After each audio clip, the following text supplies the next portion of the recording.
ପଠାରେ जो हत्याकांड होता से हत्याकांड जी मृत व्यक्ति अच्छा तांकर परिचय मिली से परिचय व्यक्ति जनक हेले चंदन कुमार स्वाई बापा ना मुरलीधर स्वाई हिंडोलिया मार्साघाई एरिया ये जो पिला एठिके ये तार गोटे सांग आशीष सिंह जामबनी पिला अच्छी आशीष सिंह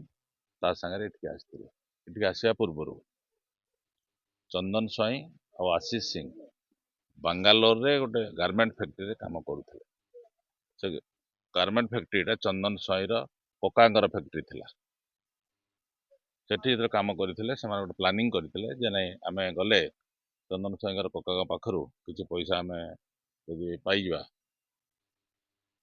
से माने कथा है कि आस्थिले से माने प्लान करथिले जे 50 लाख टका तक आमे डिमांड करबा किंतु डिमांड करबा ना एठी आसी कि अपहरण नाटक करदा अपहरण नाटक कला परे जदि तांग मुकळे आले 50 लाख टका देले आमे छाड़ी बोली प्लान कले से आशीष सिंह आउ चंदन स्वाई एठी आस्थिले एठी आसला बेले बुलाबुली करिसंती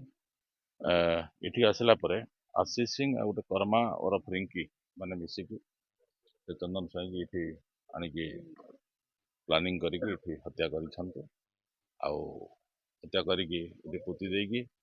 तापरे ताकू पेट्रोल ढाडी निया लगे देइछन तापरे लुण बुण पकई सब टेस्ट करेली चेष्टा करुଥିଲେ से कुकुर जो टाणी देवा द्वारा से हाथरा दिसला हाथरा दिसला पर केसटा को डिटेक्शन होइछ क्लेम पाई नथिला टंका पैसा चले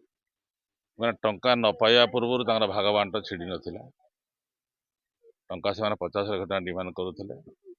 प्लस से माने मोबाइल रे एसएमएस जरिया रे मेसेज जरिया रे कथबार्ता होउଥିଲେ से माने फोन रे कथा होउनथिले से कनेक्शन रे जेतेबेले ताको जहाको पैसा मागुथे संदेह हेबार से गोटे खारबेल नगर थाना गोटे रिपोर्ट देइछन्ती खारबेल नगर थाना मध्ये गोटे केस ହେଇଛି तो संध्या बेले एठी ସେମାନେ ଆସିଥିଲେ मद पानी पीथिले ए भितरे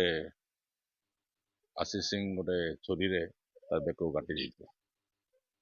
जहा वर्तमान सुधा अनुसंधान जना पड़ुछि